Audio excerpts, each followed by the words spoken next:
الله الرحمن الرحيم. الحمد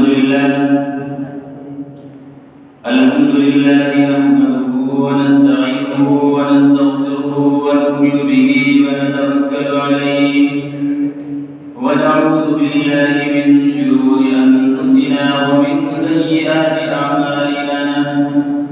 من يهده الله فلا مضل له ومن يضلله فلا هادي له. ونشهد أن لا إله إلا الله وحده لا شريك له. ونشهد أن سيدنا وسندنا ومولانا محمدا عبده ورسوله صلى الله عليه وعلى آله وأصحابه وبارك وسلم تسليما كثيرا. أما بعد فأعوذ بالله من الشيطان الرجيم. بسم الله الرحمن الرحيم. يا أيها النبي قل لأزواجك وبناتك ونساء المؤمنين يدنين عليهن من جلابيبهن. وقد قال النبي صلى الله عليه وسلم: إذا صلت المرأة خمسها وصامت شهرها وحفظت فرجها فأطاعت زوجها دخلت من أي أبواب الجنة شاءت، أو كما قال عليه الصلاة والسلام. صدق الله العظيم وصدق رسوله النبي الكريم، ونحن على ذلك من الشاهدين ومن الشاكرين، والحمد لله رب العالمين.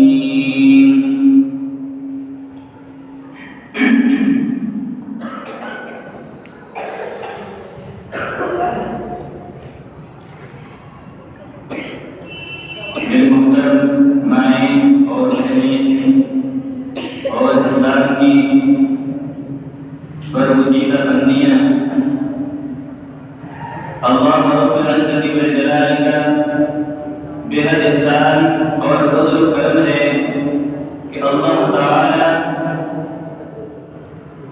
ہم سب کو پیدائشی مسلمان بنا دیا ہے، ایمان والے بن کر اس دنیا میں آگے ہیں۔ یہ اللہ رب العزت والجلال کا بے حد احسان ہے۔ ہمیں چند گزارشات عرض کرنی ہے۔ اس سے پہلے کچھ تمہیدی باتیں میں عرض کرنا چاہتا ہوں اپنی ماؤں سے اور بہنوں سے کہ جب کسی دینی مجلس میں آ گئے ہیں اور اس نیت سے آئے ہیں کہ ہمیں کچھ سننا ہے اور اس پر عمل کرنا ہے،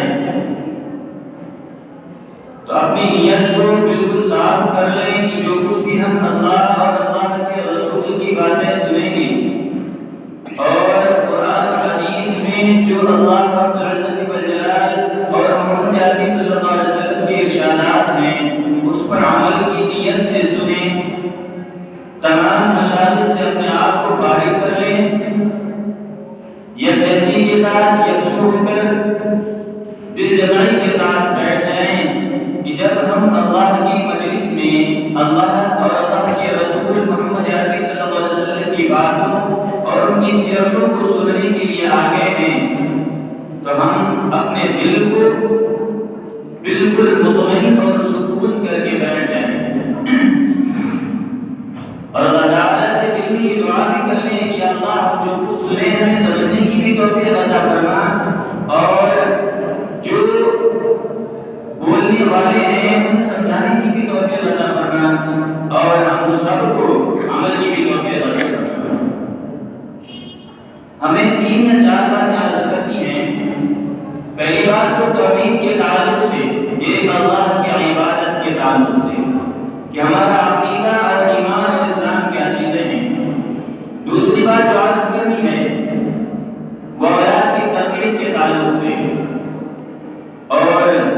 تیسری بات جو ہمیں عرض کرنی ہے وہ اسلام کے اندر عورتوں کا مقام کیا ہے، اللہ نے اور اللہ کے رسول نے عورتوں کو کیا مقام دیا ہے، کیا مرتبہ دیا ہے۔ اور آخری جو بات عرض کرنی ہے وہ پردے کے تعلق سے کہ اسلام کے اندر عورتوں کا پردہ کیا ہے، ضروری ہے یا نہیں ضروری ہے، کرنا چاہیے یا نہیں کرنا چاہیے۔ یہ باتیں ہیں جو مجھے ترتیب اور انشاءاللہ عرض کرنی ہے، اور اللہ تعالیٰ سے دعا ہے کہ اللہ تعالیٰ ہمیں صحیح بات کہنے کی اور سمجھانے کی اور ہم سب کو عمل کی بھی توفیق عطا فرمائے، آمین۔ سب سے پہلی بات عرض کرنی ہے کہ ہم سب کو اپنے عقیدے اور ایمان کو درست کرنا ہے۔ تمام صحابہ کرام رضی اللہ تعالیٰ عنہم اجمعین ایک مرتبہ نبی کریم صلی اللہ علیہ وسلم کے پاس بیٹھے ہوئے تھے۔ میری مائیں اور بہنیں توجہ دینا، آپ یکسو ہو کر بیٹھ جائیں اور ترتیب وار باتیں بغیر کسی تمہید کے چلتی رہیں گے انشاءاللہ، اور امید ہے کہ اللہ تعالیٰ ہم سب کو سمجھنے اور عمل کی توفیق بھی عطا فرمائے۔ تو تمام صحابہ کرام رضی اللہ تعالیٰ عنہم اجمعین بیٹھے ہوئے تھے۔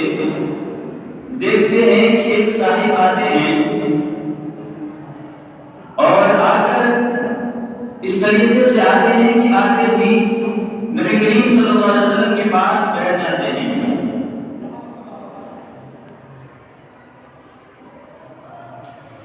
حدیث کے الفاظ ہیں، اللہ کے نبی فرماتے ہیں عن عمر بن الخطاب رضی اللہ عنہ قال بیننا نحن جلوس عند رسول الله صلی اللہ علیہ وسلم ذات یوم اذ طلع علینا رجل شدید بیاض الثياب شدید سواد الشعر لا يرى عليه اثر السفر ولا يعرفه منا احد حتى جلس الى النبي صلی اللہ علیہ وسلم فاسند ركبتيه الى ركبتيه ووضع كفيه على فخذيه۔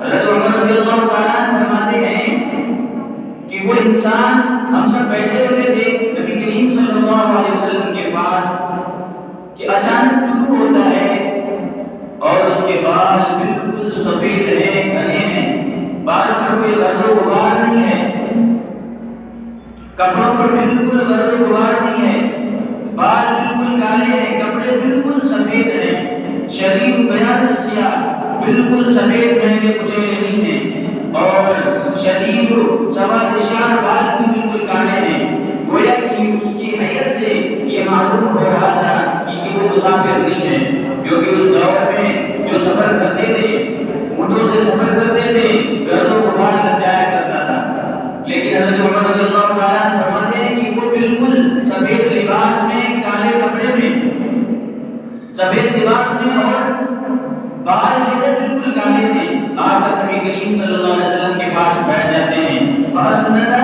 رکبتیہ الی رکبتیہ، اپنے گھٹنوں کو نبی کریم صلی اللہ علیہ وسلم سے ملا کر بیٹھ جاتے ہیں۔ صحابہ کو تعجب ہوتا ہے کہ یہ اللہ کا بندہ کون ہے کہ ہم میں سے کسی کو جرأت اور ہمت نہیں ہوتی ہے کہ اللہ کے نبی سے ہم گھٹنے سے گھٹنا ملا کر بیٹھ جائیں، لیکن یہ انسان آ کر بیٹھ جاتا ہے اور اپنی ہتھیلی کو یا تو اپنے ران پر یا نبی کریم صلی اللہ علیہ وسلم کی ران پر رکھ کر سوال کرتا ہے، کہتا ہے یا محمد اخبرنی عن الاسلام۔ سب سے پہلے تو تعجب ہوا صحابہ کرام رضی اللہ تعالیٰ عنہم اجمعین کو کہ ہم میں سے کوئی محمد کہہ کر نہیں پکارتا ہے۔ ہم جب بھی اللہ کے نبی کو پکارتے ہیں یا رسول اللہ کہتے ہیں، کوئی بدو دیہاتی آتا ہے تو وہ محمد کہہ دیتا ہے، لیکن یہ انسان دیکھنے سے تو نہ تو مسافر لگ رہا ہے، لا یرى عليه اثر السفر، سفر کے کوئی اثرات اس پر نہیں ہیں، ولا يعرفه منا احد، اور ہم میں سے کوئی اسے پہچان بھی نہیں رہا ہے کہ اگر یہ مقیم ہے، کسی کے یہاں قیام ہے، ہم میں سے کوئی ایک تو پہچانتا، لیکن آخر اس نے سوال کیا ڈائریکٹلی، یا محمد اخبرنی عن الاسلام، ذرا مجھے اسلام کے تعلق سے کچھ بتاؤ تو۔ اب غور سے سننا، دیکھیے ایک ہوتا ہے اسلام اور ایک ہوتا ہے ایمان۔ اسلام کہتے ہیں ظاہری حیت کو، شکل و صورت کو، انسان مذہبی لباس میں ہے، مرد کرتا پجامہ پہنتا ہے، ٹوپی لگاتا ہے، نماز پڑھتا ہے، تو لوگ سمجھتے ہیں کہ یہ مسلمان ہے،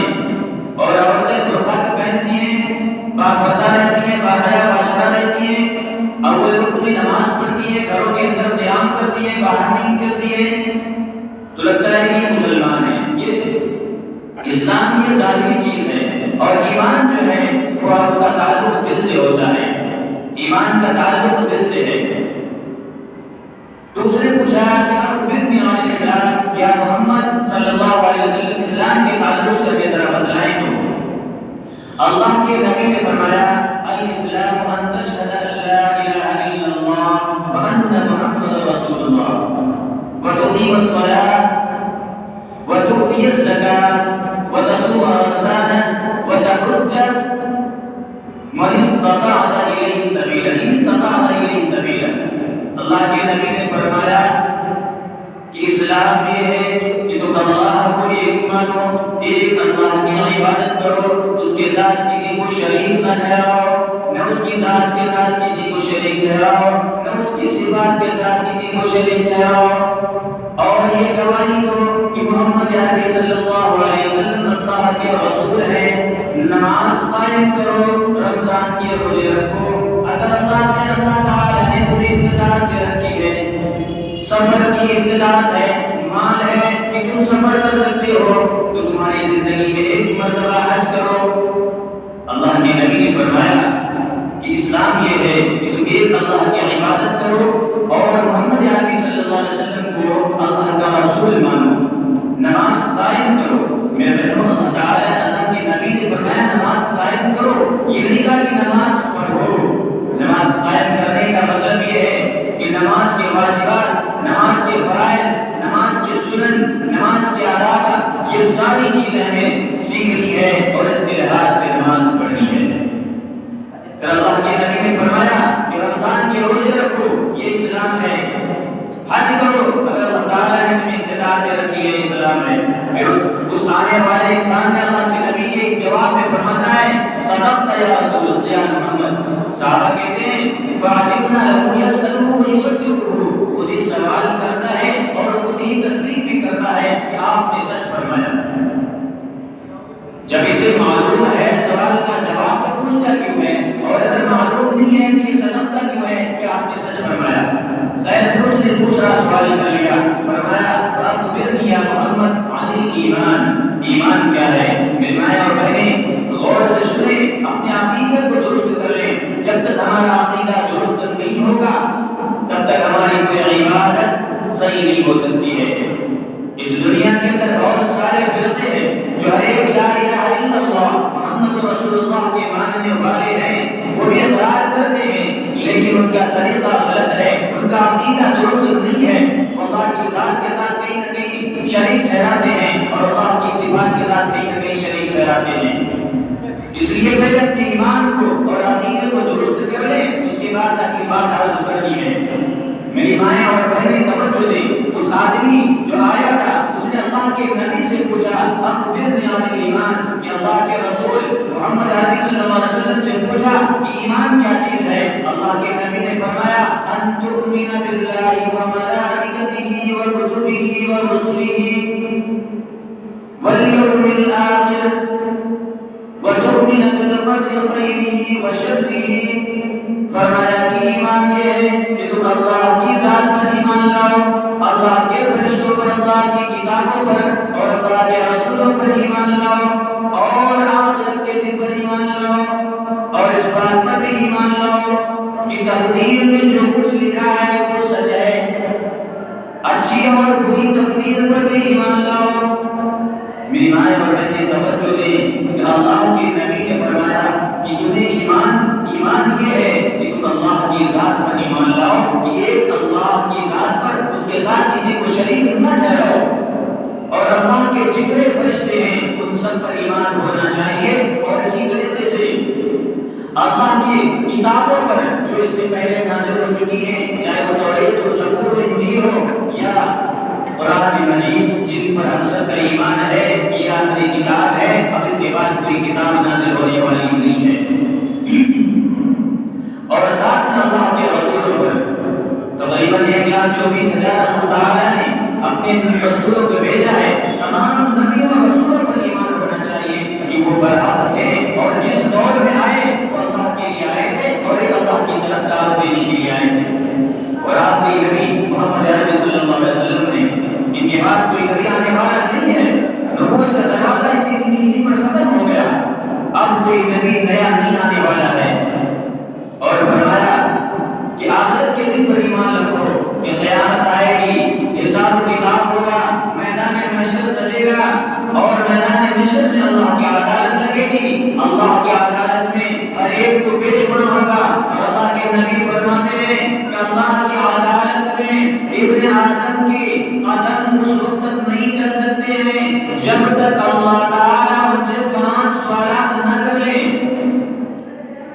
کہ تم نے اپنی جوانی کو کہاں گوا دیا، اپنی عمر کہاں گوا دی، کہاں پرانا کر دیا، مال کہاں سے کمایا تھا اور کہاں خرچ کیا، جو کچھ تمہیں معلوم تھا دین کے بارے میں اس پر عمل کرتے تھے یا نہیں کرتے تھے۔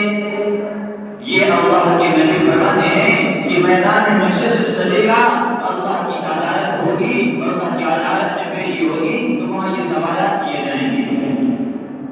تو جب اس نے پوچھا کہ اللہ کے نبی محمد عربی صلی اللہ علیہ وسلم بتائیے کہ ایمان کیا ہے، اللہ نے بتا دیا کہ اللہ کی ذات پر ایمان لاؤ، اللہ کے فرشتوں پر ایمان لاؤ، ان کی کتابوں پر ایمان لاؤ، اللہ کے رسولوں پر ایمان لاؤ، آخرت کے دن پر ایمان لاؤ، اور تقدیر پر۔ تقدیر کیا چیز ہے؟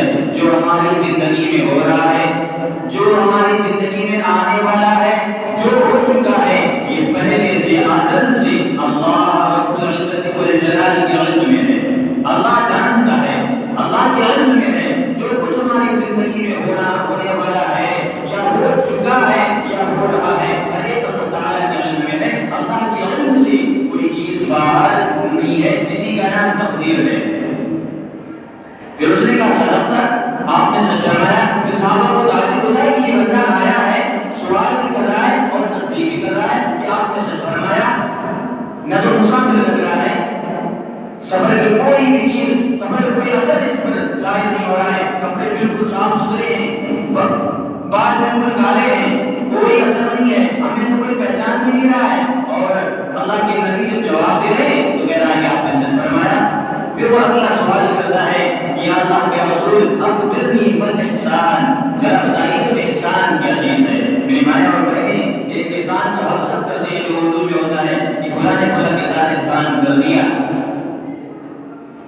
کوئی مجبور ہے، اس کی مجبوری کو جس چیز کی ضرورت ہوتی ہے اس ضرورت کو پورا کر دیتے ہیں، تو کہتے ہیں کہ فلاں عورت نے فلاں بہن کا اس پر احسان کر دیا، اس کی ضرورت کو پورا کر دیا۔ لیکن ایک انسان کیا ہے جو اللہ کے نبی سے آنے والا شخص پوچھتا ہے، یا اللہ کے رسول ذرا بتائیے کہ احسان کیا ہے۔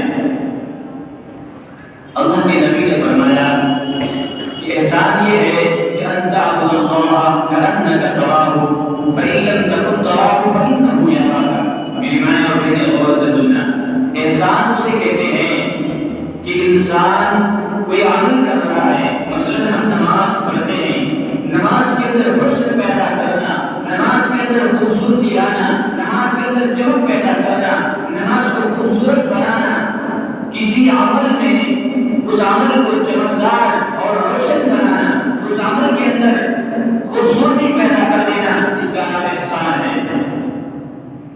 ہم نماز پڑھتے ہیں، اللہ کے نبی نے کہا کہ نماز ایسے پڑھو، کیفیت یہ ہونی چاہیے کہ ہم اللہ تعالیٰ کو دیکھ رہے ہیں۔ اور اگر یہ تصور نہیں ہو پا رہا ہے کہ اللہ رب العزت والجلال کو دیکھ رہے ہیں تو اللہ تو تمہیں دیکھ ہی رہا ہے، وہ دیکھ ہی رہا ہے۔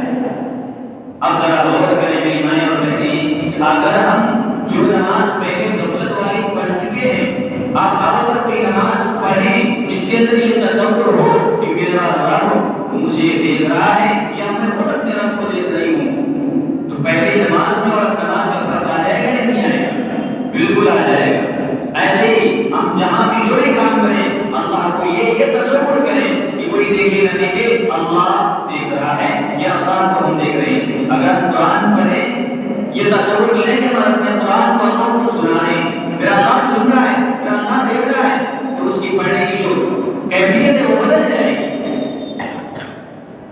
ایک مثال سے میں سمجھانے کی کوشش کر رہا ہوں۔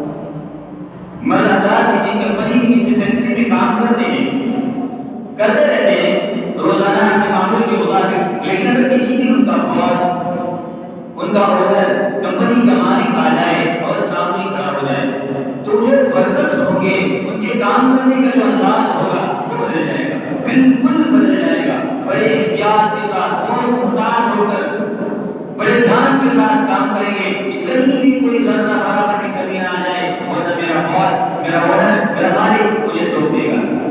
اب ذرا غور کرو، اس دنیا کا سب سے بڑا مالک، احکم الحاکمین، بادشاہوں کا بادشاہ، سلطان السلاطین، تمام ارحم الراحمین، یعنی کہ اللہ کے سامنے جو پوری کائنات کا پیدا کرنے والا ہے، تمام مخلوقات کو پیدا کرنے والا ہے اور پھر مارنے والا بھی ہے، اور دوبارہ قیامت